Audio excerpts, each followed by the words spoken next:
transient, so we're back in a nominal range. All right, let's see, LPE NTD. Yeah, we're not seeing that hit. So I guess the question for COSE, was that less than 3 samples? Is that below our persistence? Stand by, let me look. It did look like it did persist for several seconds on mine, but let me take a look at the number of samples. Could I get a repeat on the affected LCC, please? Yes, ma'am, that's going to be O-CT-004. Thank you.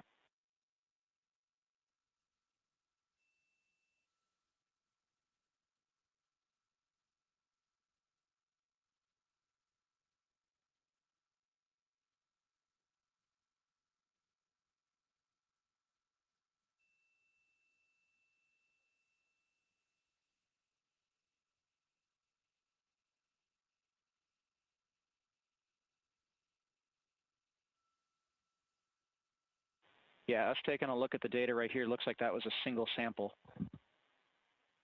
Yeah, copy that. RFTS does report that they also lost lock for about 5 seconds. So I would love to ask KUS and see if they also lost lock with the vehicle for any extended amount of period.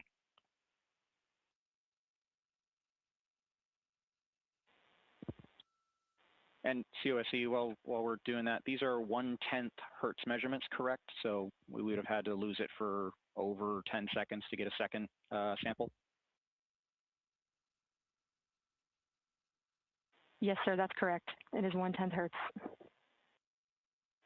Yeah, so from our perspective, the allowance is effectively up to 30 seconds, up to 3 samples based on the 1/10 hertz.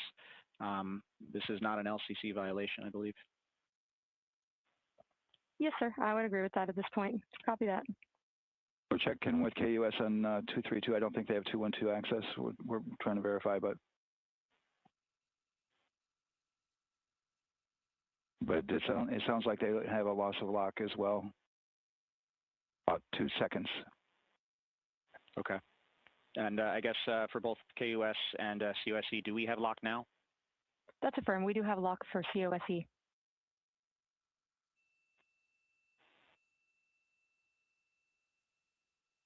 Yeah, so from the integration console perspective, we did have a temporary loss there within the allowable, and per the requirement, let's go. And this is Houston Flight. We have lock and we have good telemetry here in GSE. And KUS is reported to they have good lock now. So with all of that, OSC, then are we in a go configuration per your LCC? Yes, sir. Recommendation would be go. Right. LP, you concur with that? Yes, sir. LP concurs go. And launch director? Yes, sir. Launch director concurs go.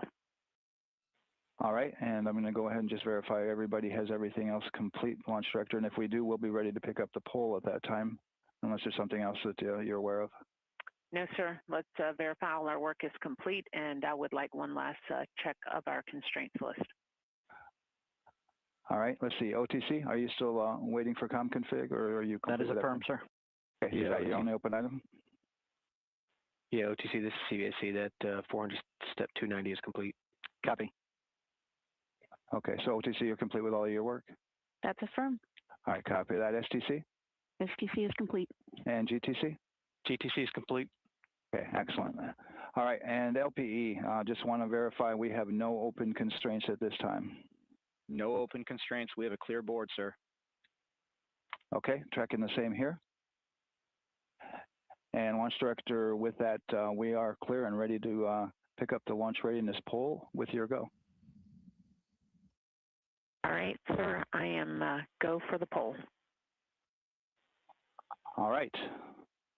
And for all personnel, this is the NTD conducting the Artemis II launch readiness check. Verify ready to resume count and go for launch. OTC. OTC is go. STC. STC is go. GTC. C's go. MCO. CO is go. Safety console. The safety console is go. LPE. LP is go. RTD. RTD's go. Houston Flight. Houston Flight is go. ROC. ROC is go. And CDR. Crew is go. Copy that. Thank you, Reed. And launch director, NTD, our launch team is ready to proceed at this time. All right, NTD, I copy all. At this time, I'll perform my poll. Attention on the net. This is the launch director performing the final poll for launch.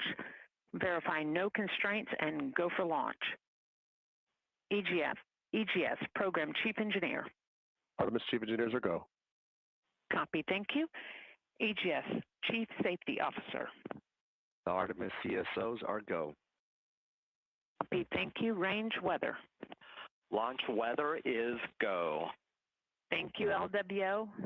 And Artemis MMT Chair. MMTs go. Thank you, John. And Integrity Launch Director. Good to hear your voice, Charlie. PLT. Thank you, Charlie. This is Victor. We are going for our families. MS1. This is Christina. We are going for our teammates. MS2. This is Jeremy. We are going for all humanity. All right, Charlie, your Artemis 2 crew is go for launch. Full send. I copy that. Reed, Victor, Christina, and Jeremy.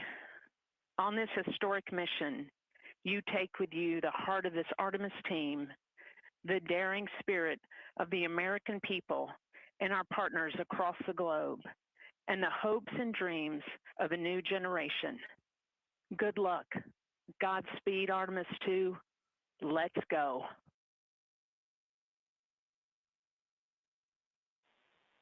And into the launch director. Go ahead, Launch Director. Yes, sir.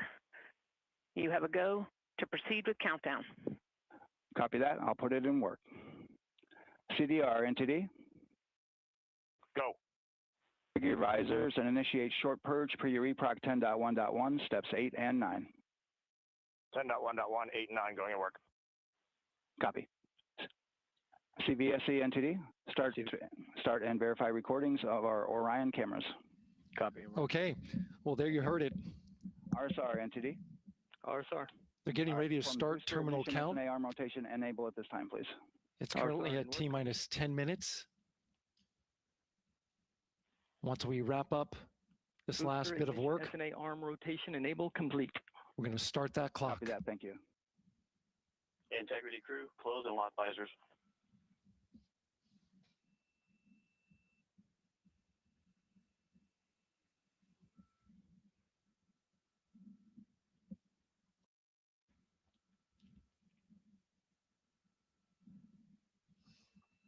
You heard an issue, worked in real time with telemetry lock on the Orion. It was transitory. It was very short. They checked the data, confirmed that they had a good lock. This was with the S-band transmitter on the Orion. Worked through that issue, looked at the data, and cleared it. All with the world watching. Impressive work by the launch team. So we have a 2-hour window, which starts in just a few minutes at 6:24 p.m. Eastern Time and goes until 8:24 p.m. Eastern Time. And ECL NTD will be waiting for your verification on the short purge. ECL copies. And for all personnel, once we get that short purge verification, we'll verify that we are clear to go, and then we'll proceed with the terminal count.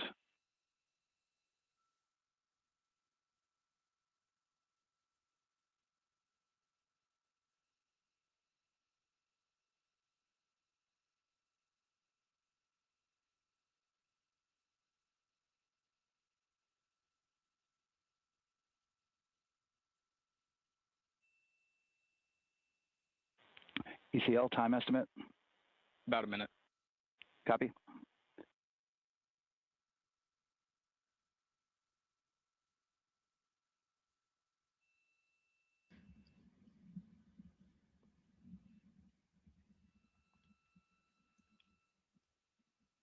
So we're going into the launch window, but not by much, it looks like. Just wrapping up some final work. And once that's completed, you'll hear NASA Test Director Jeff Spaulding ask for the ground launch sequencer operator to go ahead and start the clock. The ground launch sequencer is an application software. It runs on top of the launch control system in the firing room, acts like a conductor of an orchestra, executing hundreds of commands in precise order and timing. It's all autonomous. Entity CCL 212, short purge initiations verified. All right, copy that, and we're verifying our constraints.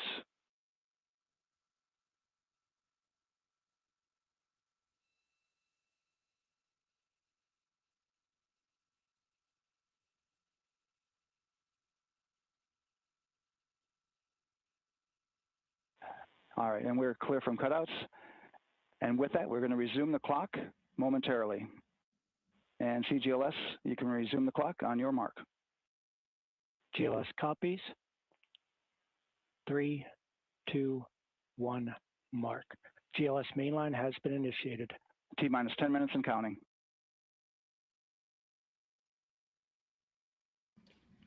And that begins terminal count. Our new T0 is 6:35 p.m. Eastern Time. 6:35 p.m. Eastern Time. We are now counting down to liftoff of Artemis 2.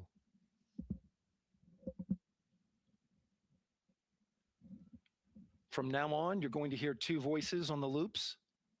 If everything goes nominally, NASA Test Director Jeff Spaulding, who's directly managing the launch team, and Alex Bendelos, the GLS operator who closely monitors the software. He has the ability to stop and restart the countdown.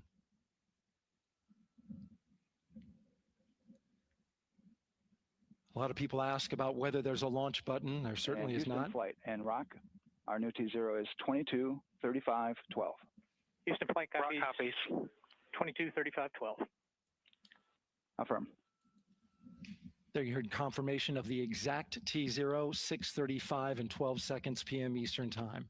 Again, our T0 is 6:35 and 12 seconds p.m. Eastern Time.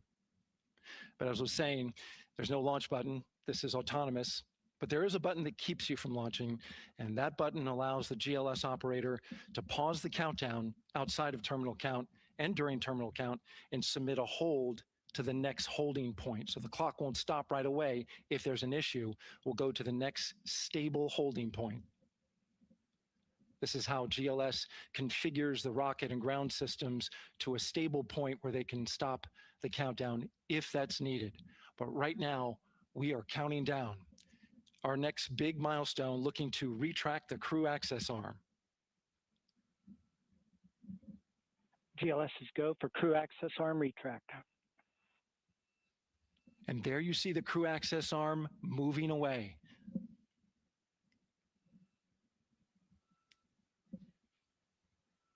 That's the path that the astronauts took to ingress into the rocket.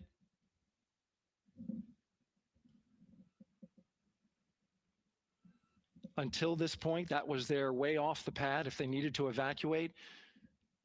But now with that arm retracting, the backup transitions to a launch abort system, and they'll begin arming that shortly.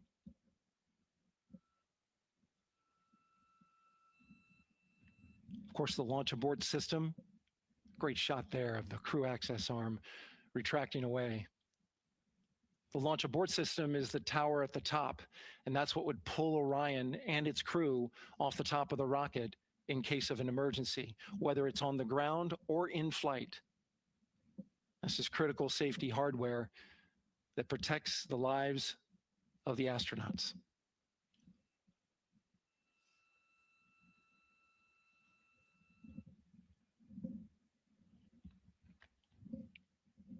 Starting at T-minus 6 minutes, the GLS will start bringing that and other high energy systems online, starting with core stage pressurization.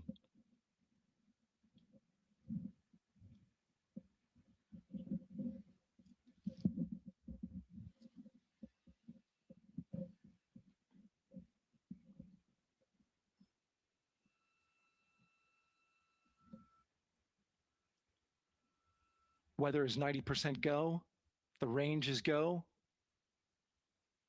all systems are go.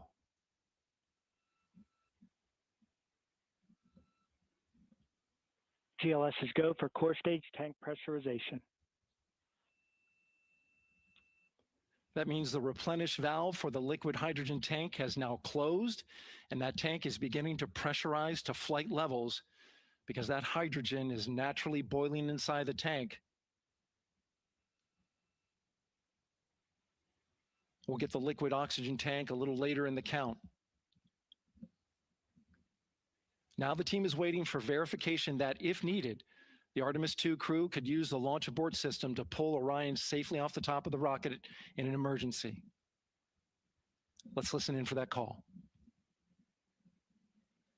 GLS verifies last capability available. And CDR, do you copy? CDR copies, last available.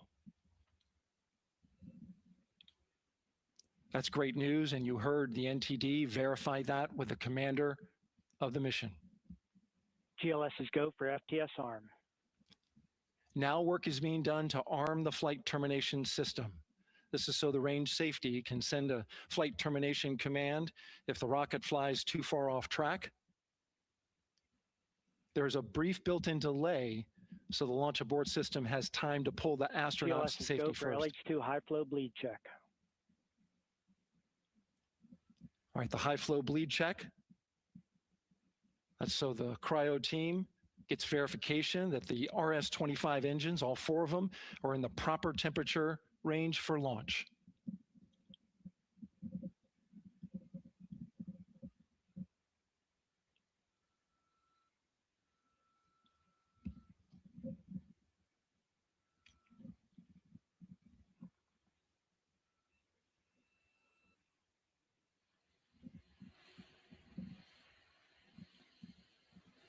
GLS is go for core stage APU start. Core stage APUs start. Those are auxiliary power units, high-speed turbines, which provide pressure to hydraulic pumps that steer the RS-25 engines. We're going to see a gimbal test a little later at T-minus 2 minutes and 30 seconds. This is what allows that to happen.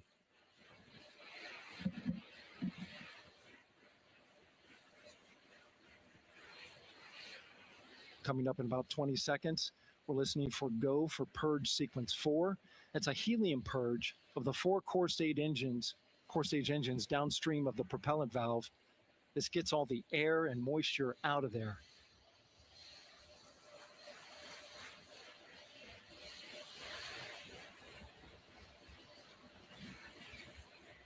GLS is go for purge sequence 4. Moving through the milestones. All is looking good.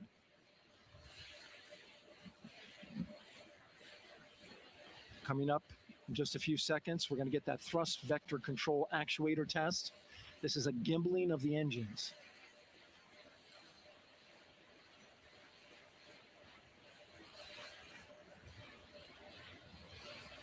There are the 4 RS-25s, 3 of them shuttle heritage, 1 of them built from shuttle parts. And there you see them moving.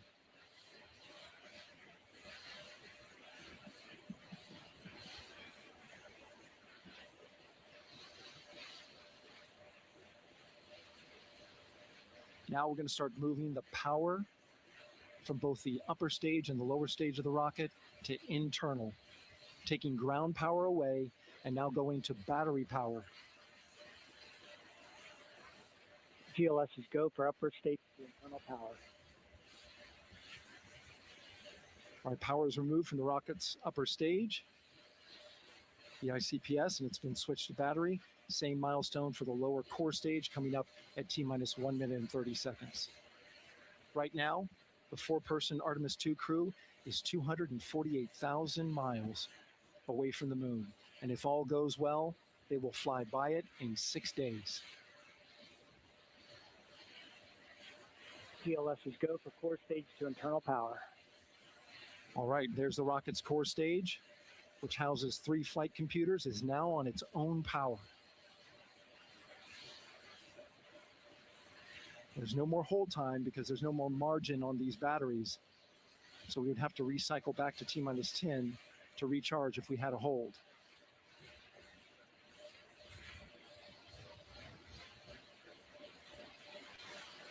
One minute. Right now, the rocket does not know what the T0 is, but coming up at T-minus 33 seconds, control shifts from the ground launch sequencer to the rocket's onboard autonomous launch sequencer, or ALS. The rocket will count itself down, but honor any holds that could come from the ground.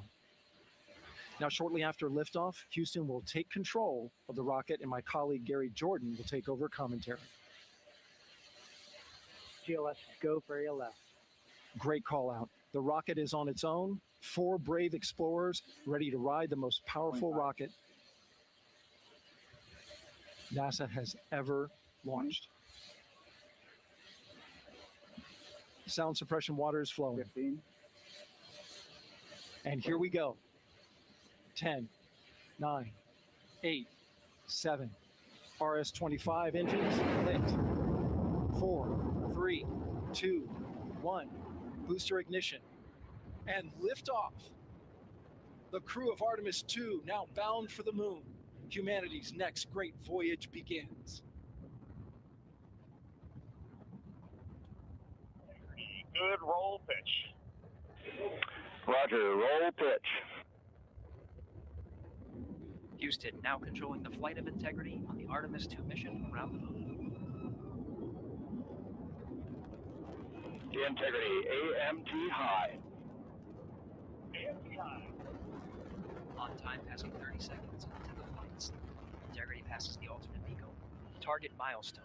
Mission Control Houston seeing good performance on 4 main engines. Space Launch System core stage. Integrity, 3 miles in altitude. Traveling more than 1,200 miles per hour.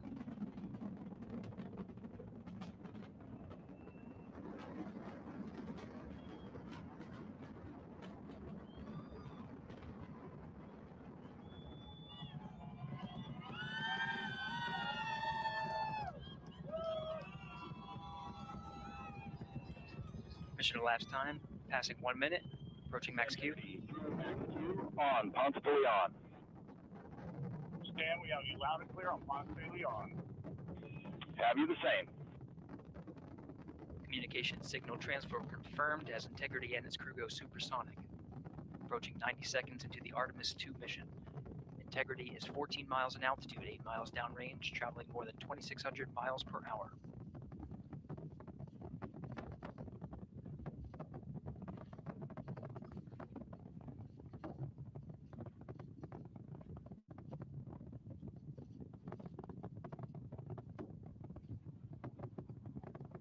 One minute 50 seconds of mission elapsed time, standing by for main engine throttle down to 85%, ahead of solid rocket booster separation, expected at the 2-minute 9-second mark.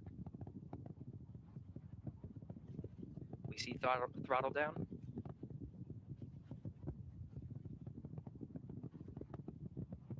Confirmed separation. Main engine's throttling up, guidance converged.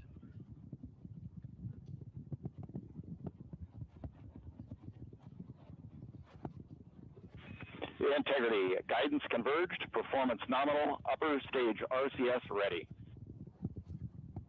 Copy all, Stan. Integrity, SM priming complete. SM priming complete. 2 minutes 45 seconds of mission elapsed time into the Artemis II mission. Thrusters on Integrity and upper stage confirmed in a ready state, ahead of service module fairing separation.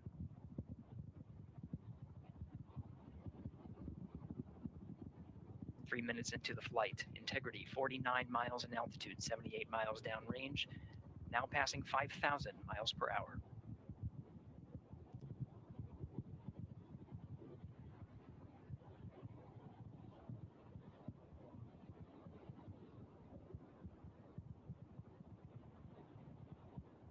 Standing by for launch abort system jettison. Houston Integrity, good last jettison, great view. Copy jettison, Team Eco 8+02. We see the same on board, Stan. And Houston has you loud and clear on TDRS at the Carmen line. Outstanding, Stan, we have you the same. 3 minutes, 50 seconds into the flight of Artemis 2, Wiseman, Glover, Cook, and Hansen crossed the boundary to space with good comm checks. GPS signals acquired after last jettison now working on internal checks to verify accuracy. Flight Dynamics Officer analyzed the time of main engine cutoff, confirmed at 8 minutes, 2 seconds, time of MECO.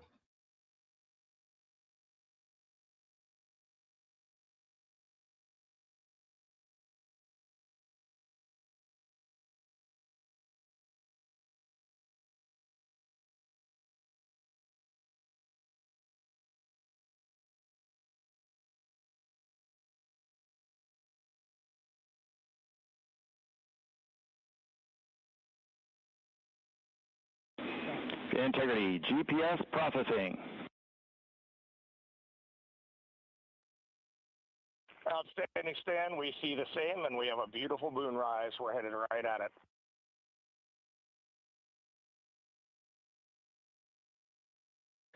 Approaching 5 minutes into the flight, Commander Reed Wiseman confirms he has visuals of his destination. GPS guidance, navigation, and control software finishes internal checks and sends to navigation channels.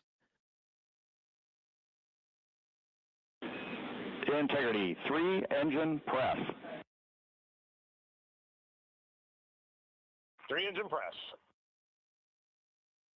On time, now passing 5 minutes, 20 seconds of mission elapsed time into the Artemis 2 mission. At this point, 3 good main engines are all that's needed to carry Integrity to a nominal main engine cutoff target.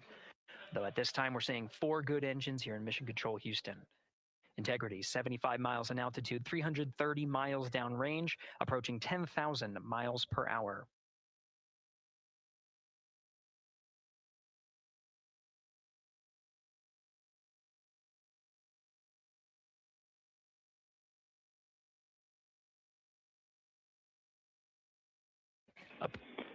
Integrity, looking good at 6 minutes. Same on board, Stan. Good trajectory and engine performance. Booster officer will soon report the shutdown plan to Flight Director Judd Friedling, expected at the 7-minute mark. Integrity, 78 miles in altitude, 460 miles downrange. Integrity, expect nominal shutdown. Integrity copies, nominal shutdown.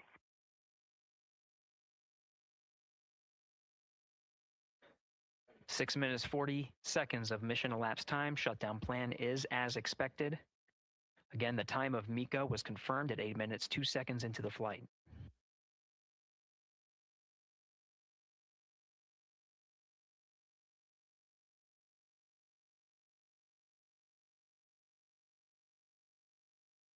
Seven minutes of mission elapsed time. Throttling down as we approach the abort once around option. Milestone at the 7-minute, 30-second mark. Now 84 miles in altitude, 650 miles downrange, traveling more than 15,000 miles per hour. Integrity, AOA open. AOA open. The window is now open for an abort once around option that would target splashdown in the Pacific Ocean. Still following nominal ascent at this time.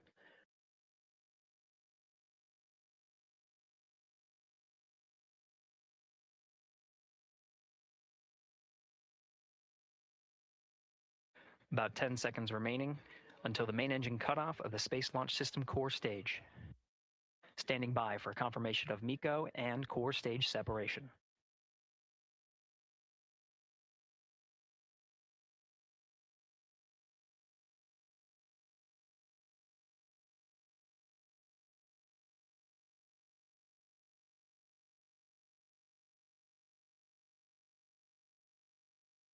Integrity, nominal MECO, core stage separated.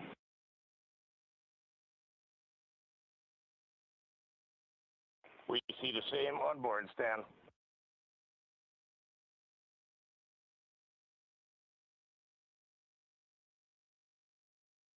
Eight minutes, 40 seconds into the flight, we have a nominal main engine cutoff heading in the right trajectory on the way to swing around the moon.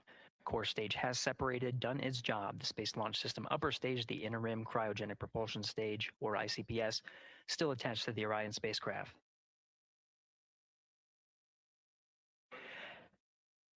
Nine minutes of mission elapsed time. Integrity crew of Reed Wiseman, Victor Glover, Christina Cook, and Jeremy Hansen now in orbit around the Earth at the beginning of their journey to the Moon.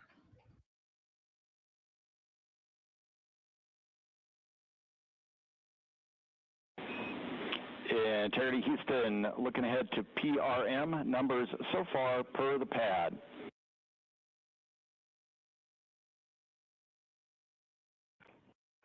Copy that, Stan, numbers for the pad.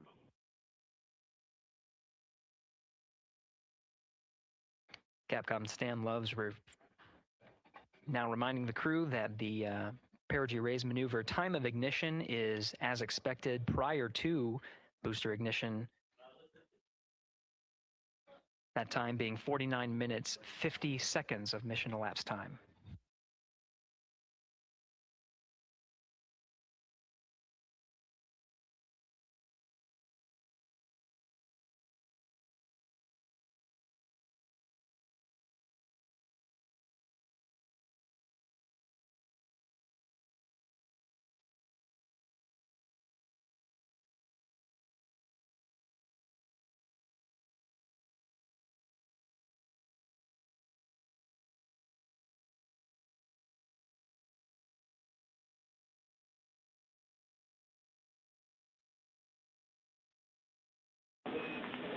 Integrity, good. Neds deploy.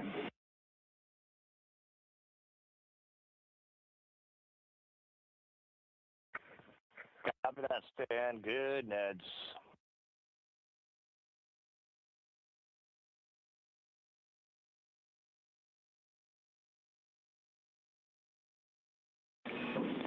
And Integrity Houston for PWD setup. Just a reminder, halfway open on the secondary. We copy that, Stan. Halfway open.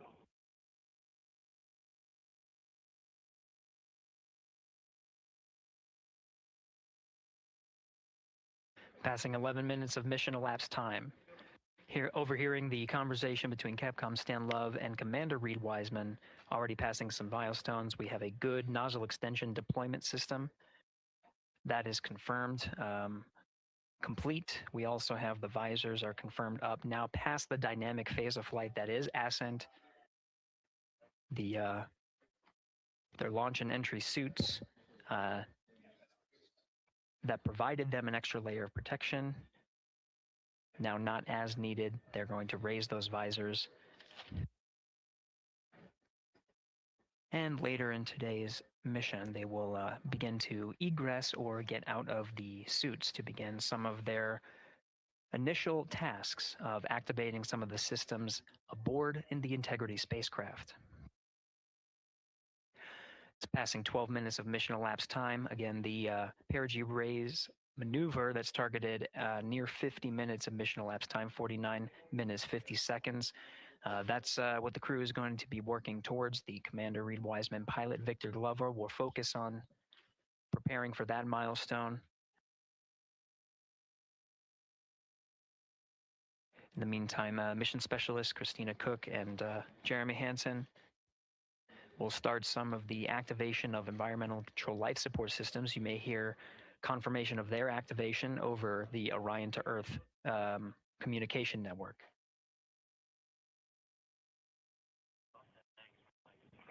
Houston, C3 aux power back in auto. Copy C3 aux, and we're 2 minutes to maneuver.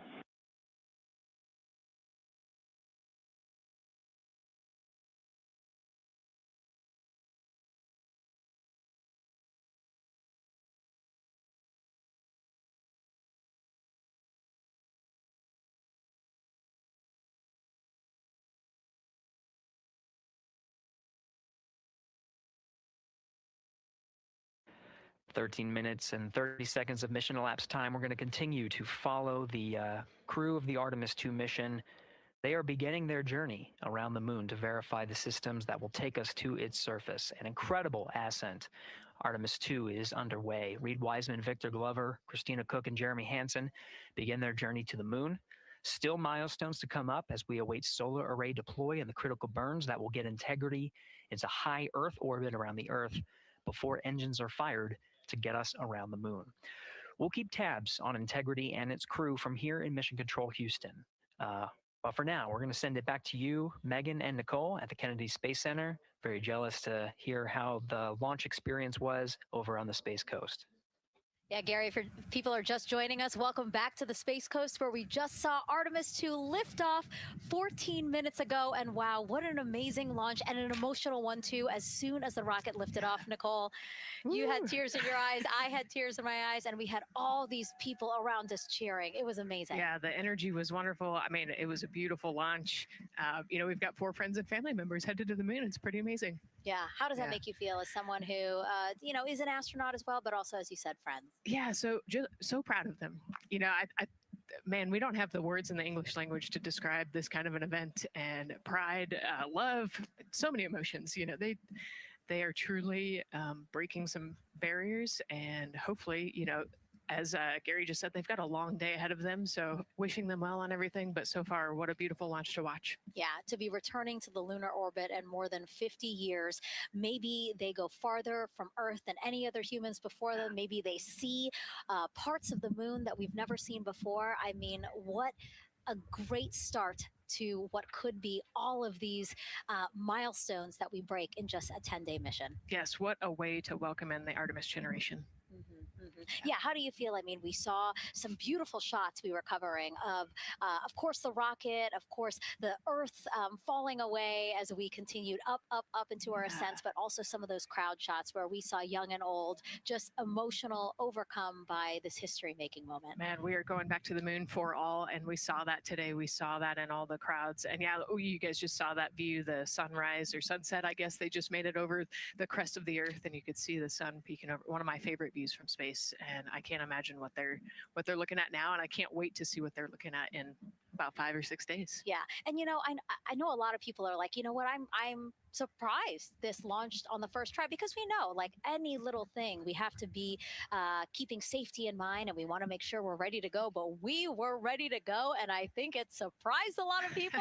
What a wonderful surprise on this Wednesday evening. It did, you know, and it kind of surprised me as well. But you know, it's just a testament to the team here that has been working so hard on Artemis. You know, Artemis 1, we learned a ton of lessons. We learned a ton from the wet dress for Artemis 2.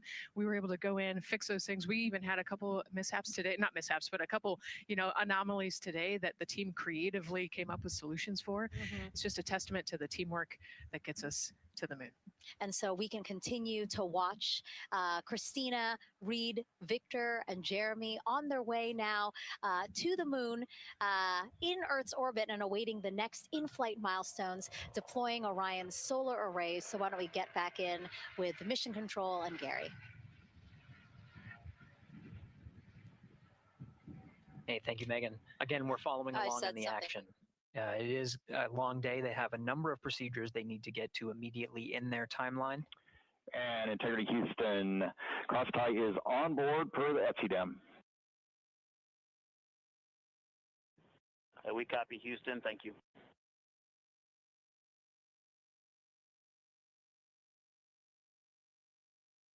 Cross tie referring to flight controllers here initiating a connection between some of the batteries aboard the Orion spacecraft, allowing for an even distribution of power. This is the flight control teams that took us through ascent of the Artemis 2 mission today. Right now we're, as you see, passing 18 minutes of mission elapsed time.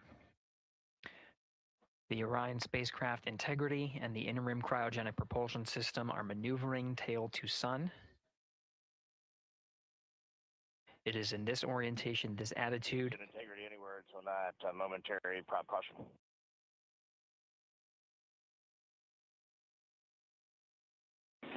And Reed, no action. We're looking at it.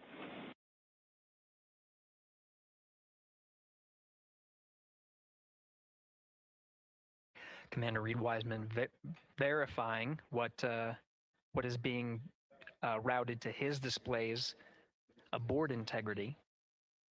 Propulsion engineer confirming that no action is needed at this time. They're pressing through with their nominal procedures to prepare for the perigee raise maneuver. And of course, the solar array wing deploy ahead of that. The solar wing deploy is a critical milestone. We'll continue to have our coverage follow the mission until that deployment. Successful launch is just the beginning. The deployment of the solar arrays and successful confirmation that those solar array wings are drawing power is a significant milestone and says to the flight control teams that we will continue on today's mission. Power needs to be drawn to continue through some of the next milestones. Until then, the AOA open option that was called up upon ascent, the aboard once around, is the current option, and the board to orbit option ATO will be switched to a preferred mode at the time that the solar array wings are deployed and latched. It gives the flight control teams a little bit more flexibility. Yeah, Integrity Houston, update on TDRS handover for your pad.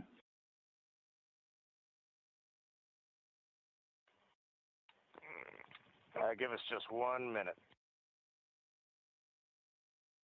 And Stan, you can read it. Ike is ready to copy. Roger. TDRS handover east to west expected 1 second earlier at 5:1 minutes 26 seconds.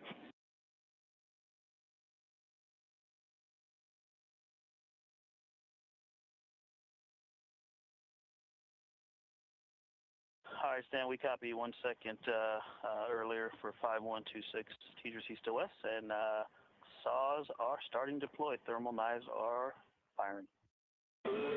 We concur. Thanks for the report.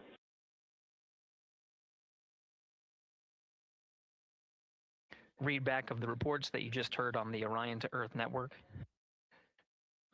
Integrity has maneuvered tail to sun. The RL-10 nozzle on the end of the ICPS is pointed towards the sun, and the solar array deployment sequence has begun. With the deployment confirmed, it'll be several minutes until they are what is called in a latched position. Once they are latched and confirmed to be drawing power, they can switch the mode to ATO and continue along the mission. The teacher's handover at the pad, that message meant the crew was provided some preliminary numbers of when to expect handovers between the tracking and data relay satellites. Currently orbiting Earth at an altitude of 545 statute miles above the Earth, they are in a near-Earth network communication system. The tracking and data relay satellites, geosynchronous satellites that are stationed about 23,000 miles above the Earth. After the apogee raise burn that occurs later today, the burn itself will put them in an altitude that surpasses the range of the tracking and data relay satellites, and they will transition to the deep space network today. And Integrity, for prop messages, we see 2 temperature measurements right near the line. It's that momentary message you saw earlier. We're going to suppress those. It's CM helium heater 2 T1 and heater 1 T1. They're going suppressed. Integrity, thank you. We see the same.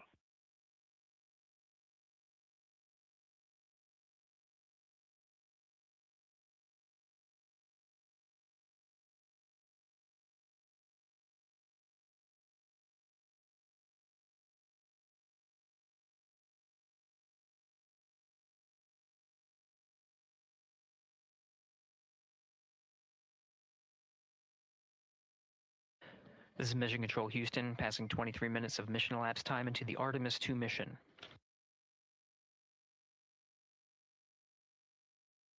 This is after a launch that began at 5:35 and 12 seconds Central Time, 6:35 and 12 seconds PM Eastern Time. Right now, the orientation you're seeing from our arrow visualization that translates some of the telemetry that we're getting from the spacecraft and puts it into a model so you can follow along on some of the milestones that we are following here. The RL-10 nozzle that you see at the left end of your screen, though it is currently not firing, that nozzle is pointed towards the sun, and the solar arrays are currently deploying. From this visualization, they look fully stowed in a position. Integrity, we are happy to report that Jeremy has the O2 sensors on. Copy O2 sensors.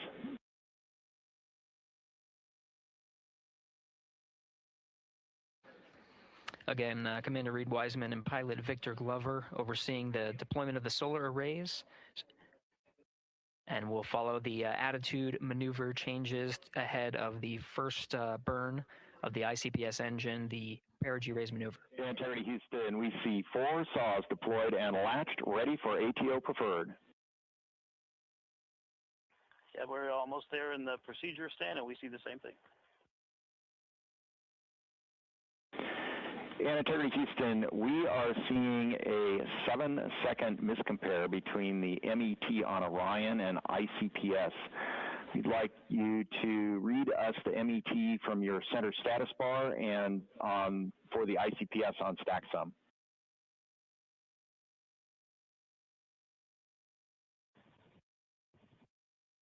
And Stan, we see a absolutely precise alignment. MET 25, 14, 15, 16, precisely aligned with ICPS MET.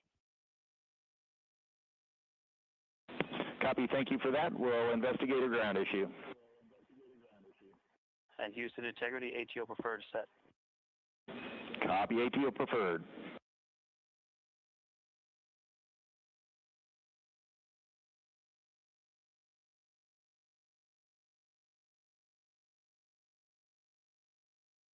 This is Mission Control Houston, 25 minutes, 45 seconds into the flight of Artemis 2.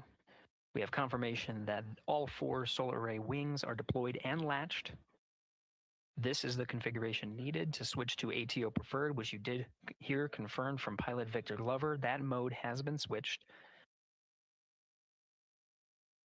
There's also a discussion with Capcom Stan Love and Commander Reed Wiseman about the alignment of the MET clocks on the Orion spacecraft and the ICPS. Commander Reed Wiseman confirmed the clocks are in sync, no issues. They're going to investigate it on the ground. We're proceeding with today's mission. 26 minutes of mission elapsed time and counting.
This is Mission Control Houston. We're approaching 28 minutes of mission elapsed time into the Artemis 2 mission.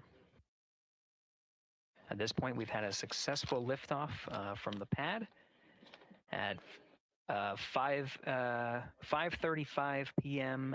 and 12 seconds p.m. Central Time, 6:35 and 12 seconds p.m. Eastern Time. We've had a good main engine cutoff, core stage separation, and a good trajectory to begin today's mission. Right now, the spacecraft has maneuvered tail to sun. We're standing by for another maneuver to maneuver into the burn attitude. This is where the RL-10 engine of the ICPS is pointed in the correct orientation for the perigee raise maneuver. We did hear confirmation that the perigee raise maneuver time of ignition has been confirmed per the pad, which means it was the predicted time prior to liftoff. Integrity for G and C, we're taking channel 1 to unfiltered and to BFS. Okay, Stan, we're watching. Go ahead.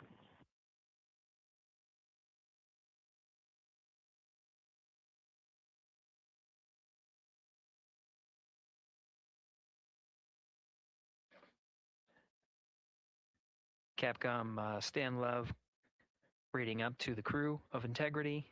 They will switch the navigation source from channel 1, standing by for confirmation that that switch has occurred. Pilot Victor Glover will receive confirmation when, and as at least watching to confirm that that switch has occurred. Again, the perigee raise maneuver that we're heading towards, not too long from now, we're actually inside 20 minutes at this time from the time of ignition of the perigee raise maneuver. We did have a successful deployment and launched of all 4 solar array wings. This is the configuration needed to commit to the perigee raise maneuver. Of course, flight controllers here in Mission Control Houston will continue to evaluate that everything is good before committing to that burn. The perigee raise maneuver does raise the perigee, the lowest point in the orbit, from 15 to 100 nautical miles. The 100 nautical mile mark is needed to continue in low Earth orbit and hit the target for the apogee raise burn. That will put them in a high Earth orbit for the remainder of the day and set them up for the right position to execute the translunar injection and head to the moon tomorrow. The burn duration of the perigee raise maneuver is 26 seconds.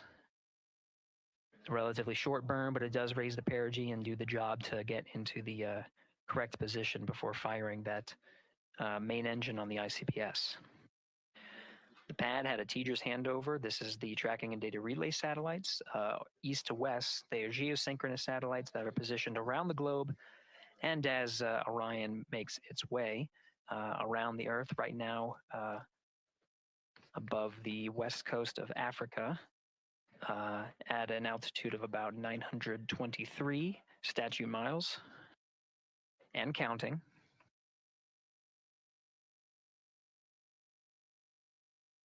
The perigee raise maneuver is not executed at the perigee. It is rather executed on the, actually closer to the apogee. But what it does is it raises the perigee on the other end of the orbit to 100 nautical miles.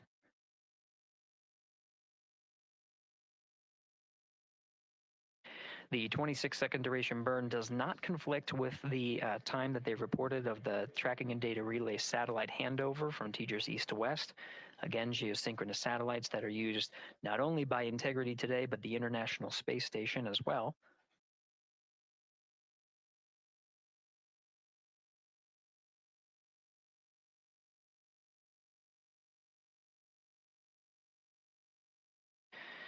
That time of handover is 51 minutes, 26 seconds.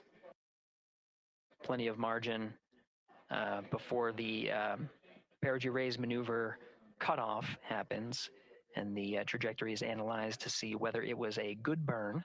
A good burn means that the burn was performed as expected and sets the trajectory on course for that 100 nautical mile perigee target mark.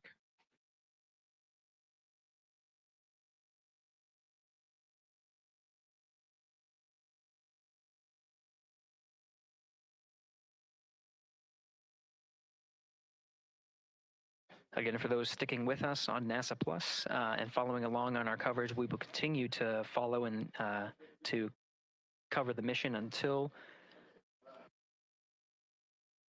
well, actually, we'll continue to cover the mission 24/7.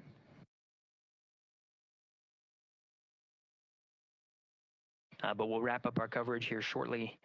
And now that solar array wing deployment has occurred on NASA Plus and Amazon Prime.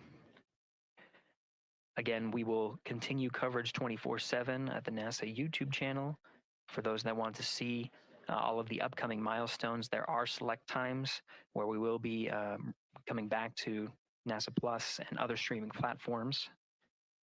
You can go to nasa.gov to find the latest on when to find those activities. Given that this is an operational mission, we do want to make sure that we are maintaining transparency in the mission and providing you all the information on what's happening in space as Reed Wiseman, Victor Glover, Christina Cook, and Jeremy Hansen head on their mission around the moon.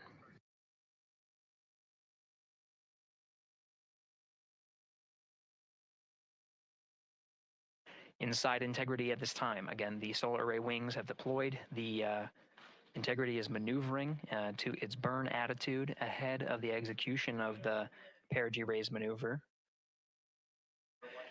Overseeing these steps is primarily done by Commander Reed Wiseman and pilot Victor Glover. Mission specialist Christina Cook and Jeremy Hansen focusing on some of the system activation inside of Orion, namely the environmental and control and life support systems. The activation and checkout of some of these critical systems are very important to continuing on the mission, making sure that those systems are in a good condition and in a reliable condition to provide the necessary environmental and control needs of the crew with humans on board through the duration of the mission that extends 10 flight days.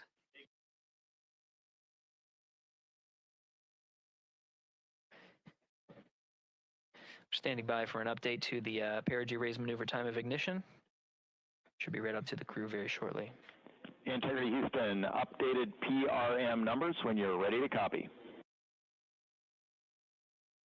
All right, Houston, we are ready to copy. TIG is 2 seconds earlier at 4 minutes, 48 seconds. TIGO unchanged at 26 seconds. 49, 48, TIGO 26.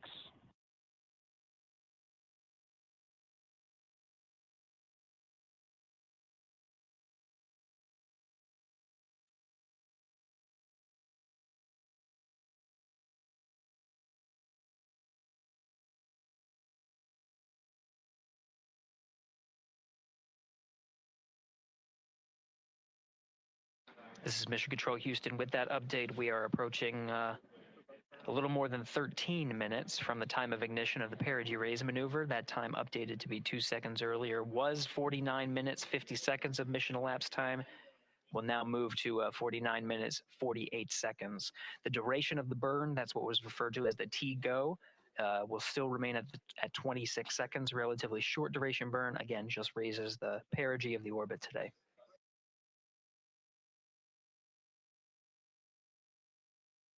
Making sure they hit the mark on that time of ignition is the primary concern of Commander Reed Wiseman and pilot Victor Glover.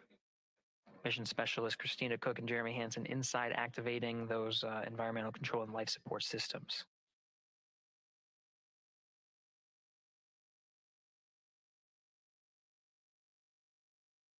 At this time, all 4 crew members are wearing the launch and entry suits. Integrity Houston, for Optimus on the PCD, we have time update instructions when you're ready.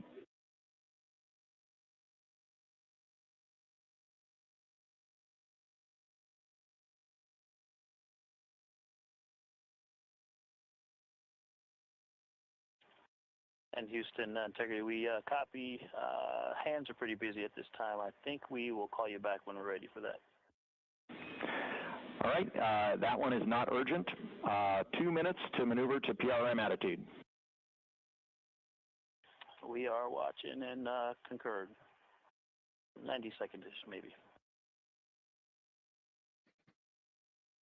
Pilot Victor Glover confirming that maneuver less than 2 minutes. Again, that the point of that maneuver is to point the main engine of the ICPS, the RL-10 engine, in the proper orientation to execute that 26-second burn. It needs to point in the correct position to achieve the goal of raising the perigee to 100 nautical miles.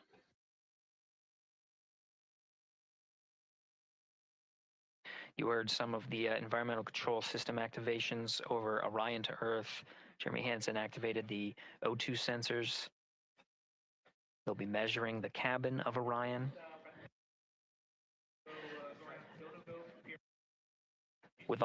During all of the activations, here on the ground in Mission Control Houston, Flight Director Judd Freeling is doing a poll with all flight controllers in the room to see if we are in a go position to go ahead and execute the perigee raise maneuver. Once concluded, Stan Love will report it back up to the crew, and we'll stand by for that.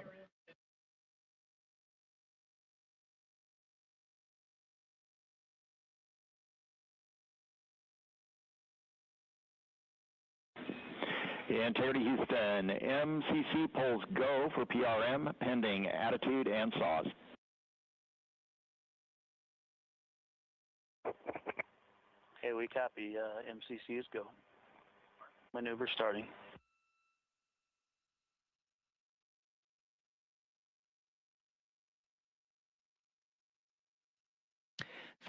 Minutes of mission elapsed time. The maneuver to the burn attitude has begun.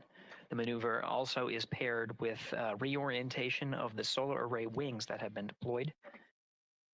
They will have various positions throughout the duration of the flight. Of course, solar array is meant to maximize the draw of power from the sun. So when deployed, we're in a biased solar array wing configuration that was called solar normal. This allows for the greatest surface area of the solar array wings to be drawing power and powering up those batteries of integrity, of which a cross-tie was enabled between the four batteries, the four battery buses that are inside of Orion. However, for the perigee raise maneuver, the solar array wings will be put into a position to take on the loads imparted by the ICPS main engine when they execute the 26-second burn.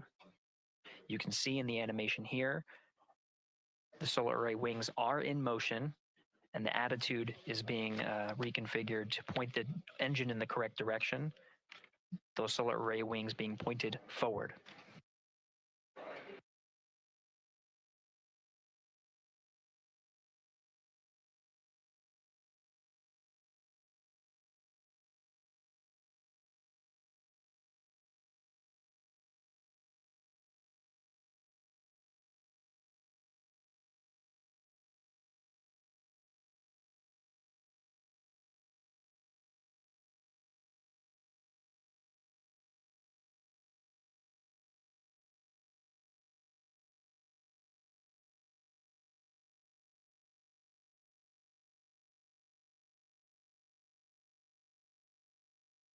You're getting a live look inside the Artemis II mission flight control room. The team you see here oversaw the ascent of our four astronauts inside Integrity, launching at 6:35 and 12 seconds p.m. Eastern Time.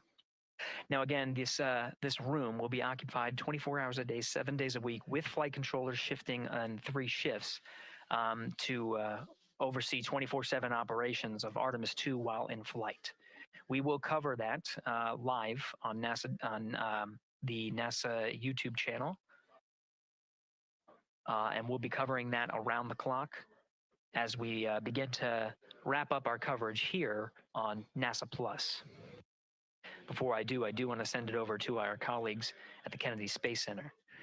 And to my colleagues, it was a pleasure to join the teams at the Kennedy Space Center and be a part of such a historic launch. Here in Houston, again, we're turning our attention to the mission. And for now, we'll say farewell and thank you to our colleagues there for today's launch coverage. We'll see you again soon for Splashdown. This is Mission Control Houston, sending it back over to Megan and Nicole at the host desk. Thank you, Gary. And yes, it was such a pleasure to be a part of this historic mission that started right here at Kennedy Space Center. It was such an amazing sight to be a part of. And now, as Reed Wiseman, Victor Glover, Christina Cook, and Jeremy Hansen begin their journey, we here at the Kennedy Space Center are about to wrap our broadcasts. We'll, of course, though, have 24/7 coverage with our colleagues at Johnson Space Center starting as soon as we sign off, so don't worry. You can follow along our 4 astronauts every minute of their nearly 10-day journey to the moon and back. Nicole, I'll definitely be watching it, and I'm sure you will too. Yes, of course. You know, they just started, right?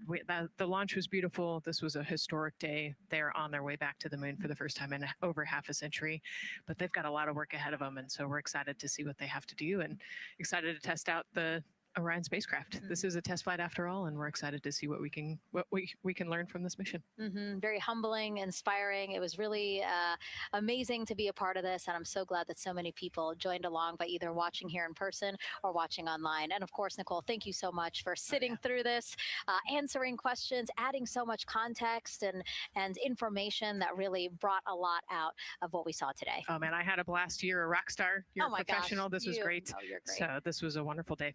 Well, again, thank you so much. And thank you to you for watching at home. You know, tonight we didn't just launch a rocket. We launched the next chapter of human exploration. Our Artemis 2 crew now on their way back to the moon, and we're taking you with us. So thank you again for watching, and go Artemis 2.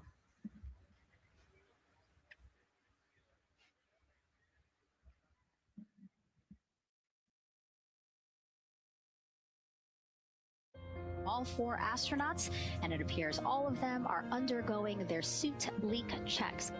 Yes, a pre-flight tradition that we have seen with our crewed flights, the card game.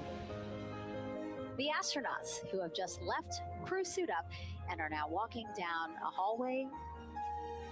Here they are, NASA's Artemis 2 crew, taking their first steps outside for their historic test flight. And the 4 of them step into their astrovan. And off they go.